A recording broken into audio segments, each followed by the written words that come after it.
Достар, байқайсыздар ма, Дариға Бадықова мен экс-күйеуінің арасындағы сұхбат әлеуметтік желіде кеңінен таралып жатыр, бірақ бұның астында үлкен идеологиялық күш жатқан секілді. Себебі ерлер мен әйелдер, жігіттер мен қыздар болып, әлеуметтік желіде бөлінушілік пайда болып, тіпті қазақтың ерлерінің бәрі ез, әйелдерінің бәрі ақша көрсе құтырып кететін деген бір түсінік қалыптастырып жатыр. Яғни ер мен әйелді бөліп тастады. Соңғы 10 жылдықта байқасаңыздар, коучтар көбейді. Біз қазақтың ер азаматтары әйелдерін ешқашан құрметтемеген, құлдық санада жүрген, келін деген құл екен ғой, қыз деген күң екен ғой деген түсініктер болды. Соның да бір әсері бар ма? Біз әлемдік деңгейде 16-шы орында ажырасуда тұрмыз және Азия елдері бойынша 2-ші орында тұр екенбіз. Біздің ата-бабаларымыз Қыз Жібектің жырының өзінде орамалы тұратын 500 жорға деп қыздың қадірін білген. Қаратаудың басынан көш келеді, көшкен сайын бір тайлақ бос келеді, қарындастан айырылған жаман екен, екі көзге мөлтілдеп жас келеді деп елден айырылып отқан кезде қазақтың қызының намысын ойлап жанарына жас алған екен. Ер мен әйелдің әрқайсысының өзінің орны бар толықтыратын. Құстың қос қанаты қандай болса, бір қанатын қырқып тастаса ол ұша алмайтыны секілді, бір адамның орнын түсіріп тастасақ, онда бізде ұлт ретінде ешқашан бір жоғарыға шығып шың басында тұрмаймыз. Жалпы сұхбат жайлы пікірің қандай десеңіздер, бір дана кісіге бір адам келіп, осы сіздің әйеліңіздің қандай жаман қасиеттері бар дейді. Сол кезде жаңағы дана адам өзімнен басқа ешкім білмеу керек, әйелімнің айыбын ешкімге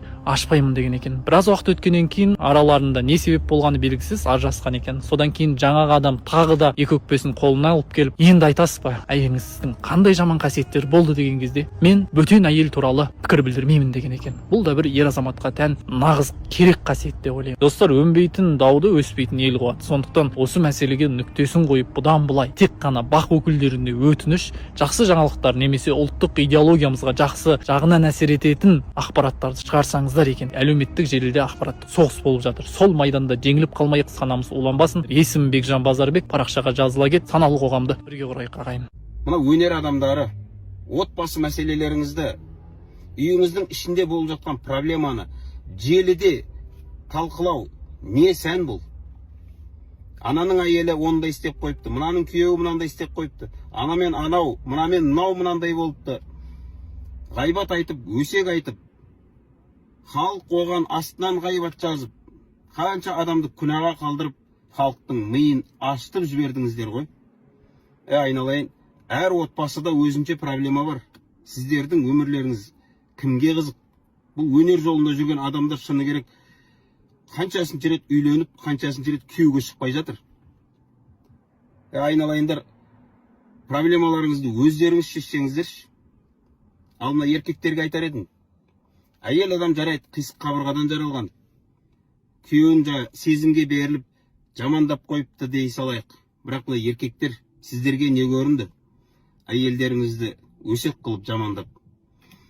Бөтендерге әйелін жамандаған еркек, желіге шығып әйелін жамандаған еркек, ол өте төмен еркек. Денсау еркек, ол өзінің әйелін, қабырғасын жамандамайды ол.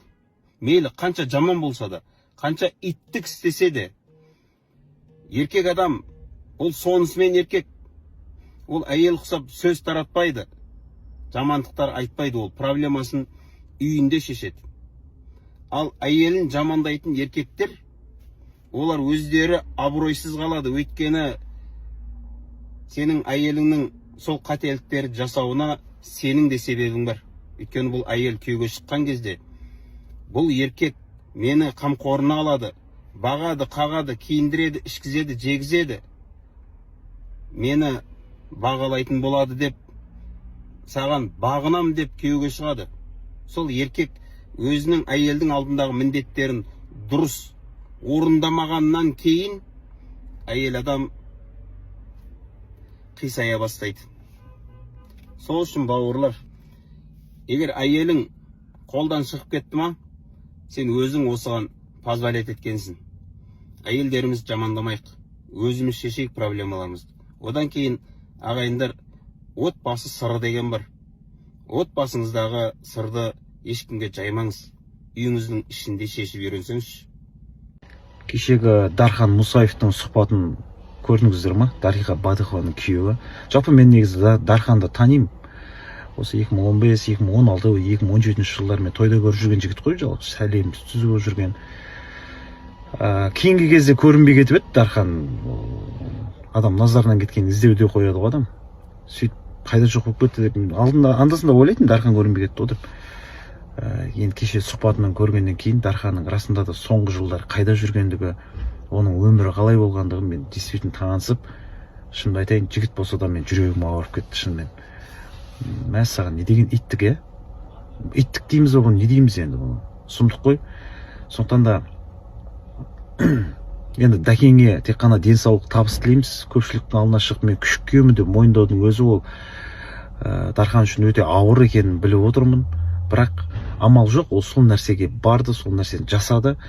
Сондықтан да сіздерде комментарийге Дарханға сәттілік тілеп кетіңіздер. Бауырымыз тез ғана енді Құдай қаласа өз-өзін қолға алып, депрессиясына шығып, Құдайдың берген сап өнерін қайтадан қолына алып, өзінің творчествосына оралсын деген білек. Ал енді Дариға Бадықова ханымның қандай адам екендігін енді кешегі сұхбаттан кейін білдік. Жалпы біледі оны, ол кісінің қандай екенін. Ал енді ол кісінің не дейміз, киносына сәттілік тілейік Бадықованың. Тағы да миллиардтар жинай беріңіз, сол миллиардтар сізге бақыт алып келсе, сонымен бақытты болыңыз. Аман болыңыздар. Ақша бірақ қаншалықты адамға бақыт әкелетін әкелмейтін мен білмеймін, бірақ өйткені мен әлі байып көрген жоқпын ғой. Бірақ адамға ең алдыменен отбасы керек шығар. Мен сені ұнаттым, кетпеші жырақтым, жараланған жанымда тек өзің жұбаттың. Деп тоқтасын.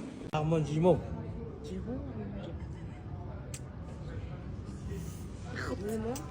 Примерно лағманнан басқа тамақ жемейді, бермешел. Лағман. Соймян ба? Беш бармақты қадірлеп берсең де, бермешел.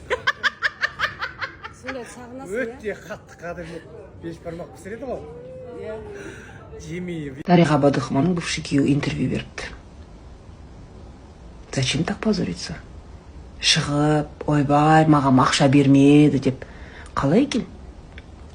Қаншама әйелдер осылай төртеу, бесеу туып бүкіл өмірін еркекке арнап, дымсыз қалып жатыр ғой, еркек ақша тапқан кезде. А тут он же даже не рожал. Вот если бы он рожал детей, бесеу, алтауық бала туып үйде отырса, сөйтіп барып, Дариға ақша бермей кетіп қалса, вот тогда мы бы ее осуждали.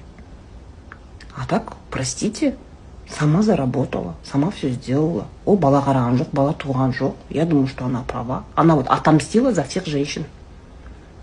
Дариға отомстила за всех женщин, я считаю.